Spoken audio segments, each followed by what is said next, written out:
ارے نام علی لینے والے بزدل نہیں ہوتے تو خون علی رکھنے والے بزدل کیسے ہو سکتے ہیں؟ کبھی زنجیر ہلتی ہے، کبھی در کانپ جاتا ہے. علی کا نام سن کر اب بھی خیبر کانپ جاتا ہے. لیکن سچائی سچائی ہے، حقیقت حقیقت ہے. جو قوم میل قربان نہیں کر سکتی وہ قوم جان قربان کرے گی. اور اگر آپ کہتے ہو نا کہ مولانا ہم تو عاشق رسول ہیں، سلام کرتا ہوں آپ کو. آپ کی جوتیاں میرے سر پر، آپ کے تلووں کی خاک میرا آنکھوں کا سرما اگر آپ عاشق رسول ہے. لیکن ایک سوال کرتا ہوں، عاشق ایسے ہوتے ہیں جو جس سے عشق کرتا ہے اس کا پورا خاندان جانتا ہے؟ جو قوم عشق رسول کا دعویٰ کرے اور اسے رسول اللہ کی 11 بیویوں کے نام بھی یاد نہ ہو. فلم کے خان صاحب کے بارے میں تو تمہیں سب پتا ہے، مسلمان سے شادی کی کہ غیر مسلم سے کی، اس کا باپ کون تھا، اس کا سسر کون تھا، اس کا داماد کون تھا، سارے خان صاحبوں کے بارے میں پتا ہے. جس رسول سے عشق کرتے ہو ان کی بیویاں کتنی تھی اور نام کیا تھے ذرا بتاؤ. میں ہاتھ نہیں اٹھاؤں گا، ذلیل کرنے نہیں بلایا، کیونکہ تم لوگ ہماری عزت ہو، ہم آپ کو ذلیل نہیں کر سکتے. میرے نبی کی امت ہو، اس سے بڑھ کر آپ کا مرتبہ کیا ہے؟ یہ آپ نیچے بیٹھے ہیں، آپ کی عاجزی ہے. آپ نے ہمیں ذکر رسول کے لیے اوپر بٹھایا، یہ آپ کی کرم فرمائی ہے، ورنہ ہم آپ کے قدموں میں بیٹھنے کے قابل نہیں. لیکن ایک بات ضرور پوچھتا ہوں، ایمان لگتی پوچھتا ہوں، اپنے آپ میں ڈوب کر سوچو، رسول اللہ سے ایسا عشق کہ حضور کی بیویاں کتنی وہ بھی نہیں پتا، ان کے نام کیا کیا وہ بھی نہیں پتا. عشرہ مبشرہ جن 10 صحابہ کو حضور نے جنت کی بشارت دی ان کے نام معلوم ہے؟ رسول اللہ کے والدین کے نام پتا ہے؟ دادا دادی کے نام پتا ہے؟ ارے جس سے عشق ہوتا ہے اس کی گلی کے ذرات کے بارے میں بھی خبر ہوتی ہے. جس سے عشق ہوتا ہے اس کے پورے خاندان کے بارے میں خبر ہوتی ہے. ارے جس سے عشق ہوتا ہے اس کے سوا کوئی نظر ہی نہیں آتا. ہم کیسے ہیں؟ موبائل کے اسکرین پر ہیرو کی تصویر ہے، عشق مصطفیٰ کا دعویٰ ہے. مجھے عظمت رسول عنوان دیا گیا. میں اپنی گفتگو 2 باتوں میں اب ختم کرتا ہوں اگر وقت میں گنجائش رہی. نمبر 1، حضور علیہ الصلوۃ والتسلیم سے اگر عشق کی بات کہی جاتی ہے کچھ جوانوں کے دل میں خیال آتا ہے یہ کیا عشق عشق عشق عشق کی بات یہ سنی علماء کرتے ہیں، حضور سے عشق کرو، حضور سے عشق کرو، حضور سے عشق کرے. میں نے کہا میرے عزیز، تجھے اور مجھے ہی نہیں عشق کی ضرورت ہے، عشق رسول کی ضرورت تو اللہ نے انبیاء پر بھی ڈالی ہے. اور اللہ نے ان سے کہا، کن سے؟ جن سے باتیں کی ان سے کہا کہ میرے محبوب سے عشق کرنا. اللہ نے ان سے کہا اٹھاؤ کتابیں، اٹھاؤ پڑھو کتابیں اٹھا کر. ایک دن اللہ نے فرمایا موسیٰ موسیٰ موسیٰ میرے کلیم، کیا تم چاہتے ہو کہ تمہاری آنکھوں سے تمہاری بصارت جتنی قریب ہے اس سے زیادہ میں تمہارے قریب ہو جاؤں یا تمہیں اپنا قریب کر لوں؟ موسیٰ کیا تم چاہتے ہو کہ تمہاری زبان سے تمہارا کلام جتنا قریب ہے اس سے زیادہ میں تمہیں اپنا قریبی کر لوں؟ موسیٰ کیا تم چاہتے ہو کہ تمہارے جسم سے تمہاری جان جتنی قریب ہے اس سے زیادہ میں تمہیں قریب کر لوں؟ موسیٰ علیہ السلام نے کہا مولا کون نہیں چاہتا، میں تو بالکل یہی چاہتا ہوں کہ تم مجھے اپنا کر لے. جواب آتا ہے موسیٰ پھر اس سے پیار کر جس سے میں پیار کرتا ہوں. ہے دھیان آپ کا؟ مجھ جیسے ناہنجار گنہگار کو نہیں، معصوم کو بھی ضرورت ہے ان سے عشق کی. میں ضرورت کی بات ذمہ داری کے ساتھ کر رہا ہوں، ضرورت ہے معصوم کو بھی ان سے عشق اور محبت کی. اللہ نے فرمایا سائے اپنی تصوف کی کثرت سے کتابوں کے اندر درود شریف کے باب میں سب نے اس کو لکھا، موسیٰ اس سے پیار کر جس سے میں پیار کرتا ہوں. تو عرض کی مولا وہ کون ہے جس سے تو پیار کرتا ہے؟ کہا وہ آمنہ کا لال ہے، وہ آمنہ کا لال ہے جس سے میں پیار کرتا ہوں. موسیٰ اگر اس کو بنانا مقصود نہ ہوتا تو میری عزت کی قسم میں پوری کائنات کو پیدا ہی نہیں کرتا. موسیٰ کو کہا جا رہا علیہ السلام، موسیٰ علیہ السلام ان سے پیار کرنا جن سے میں پیار کرتا ہوں. حضرت موسیٰ کلیم نے عرض کی مولا وہ کون ہے؟ اب دھیان دینا، اس میں تھوڑا سا آپ کو اندازہ ہوگا حضور کی عظمت کا. ہم کیا بیان کریں ان کی عظمت. عرض کی مولا وہ جو احمد آسمانوں پر جن کا نام ہے، محمد زمین پر جن کا نام ہے زمینوں پر، اور تو رکھ تیرا وہ محبوب ہے ارشاد ہوتا ہے عرش پر ان کا نام، جنت کے دروازوں پہ ان کا نام، جنت کی حوروں کی پیشانی پہ ان کا نام، حوران بہشت کی پتلیوں پہ ان کا نام، جنت کے درختوں کے پتوں پہ ان کا نام، جنت کے پھولوں کی پنکھڑیوں پہ ان کا نام۔ یہ میں ذمہ داری سے کہہ رہا ہوں، آپ اس سے چاہے تو حوالہ ایک ایک بات کا لے لینا، لیکن ہر جگہ ان کا نام۔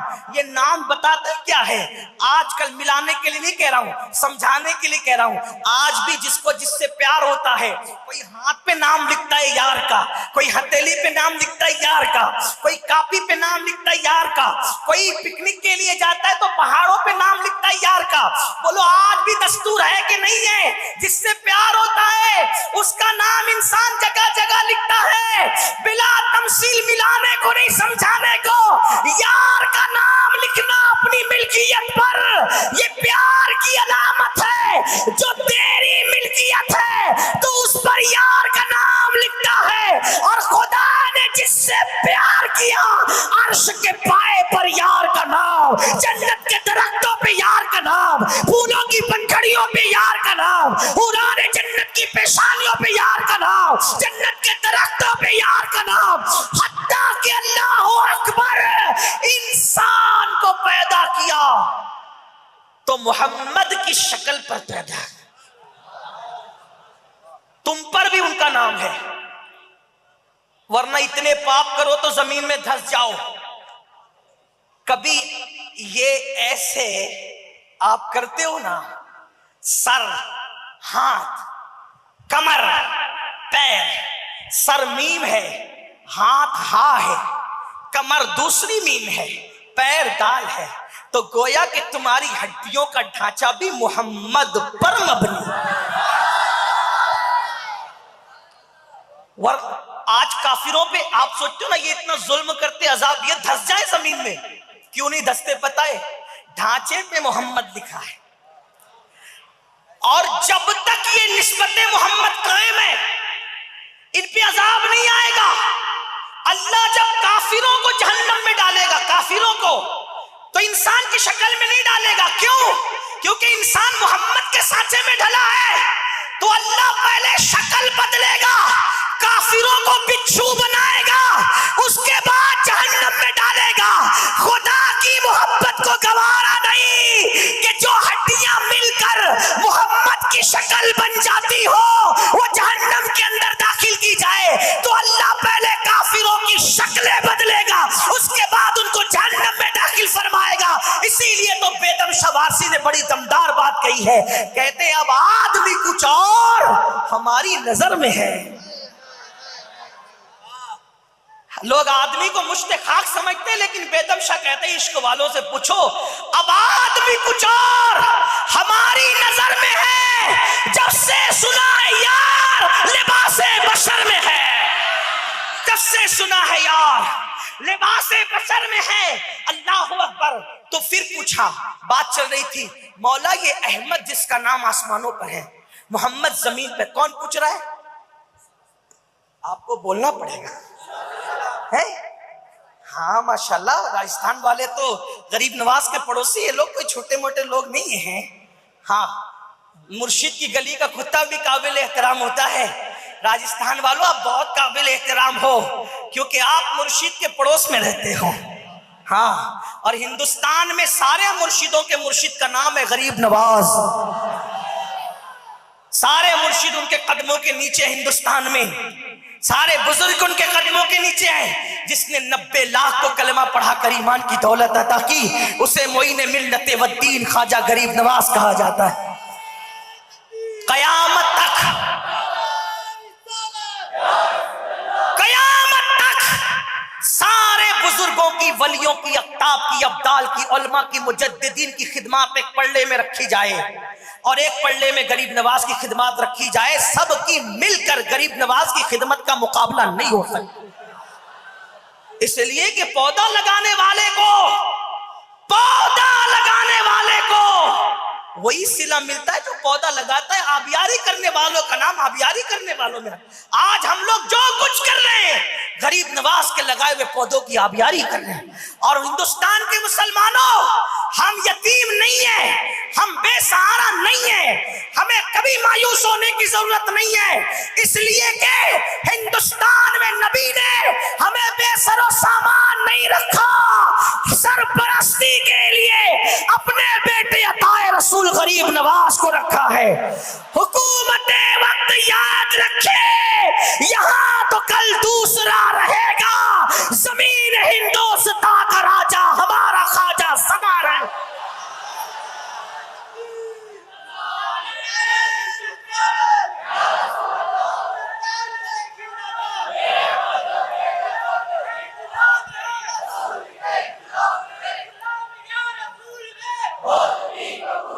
عرض یہ کر رہا تھا کہ موسیٰ کلیم نے پوچھا مولا یہ محمد کون ہے روحی فدا صلی اللہ علیہ وآلہ وسلم، کون ہے یہ؟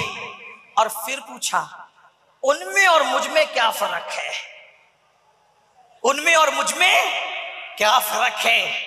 14ویں صدی میں آنے والا مولوی کہتا ہے کرسی پہ بیٹھ کر نبی ہماری طرح، ہم پوچھتے ہیں کیسے تیری طرح؟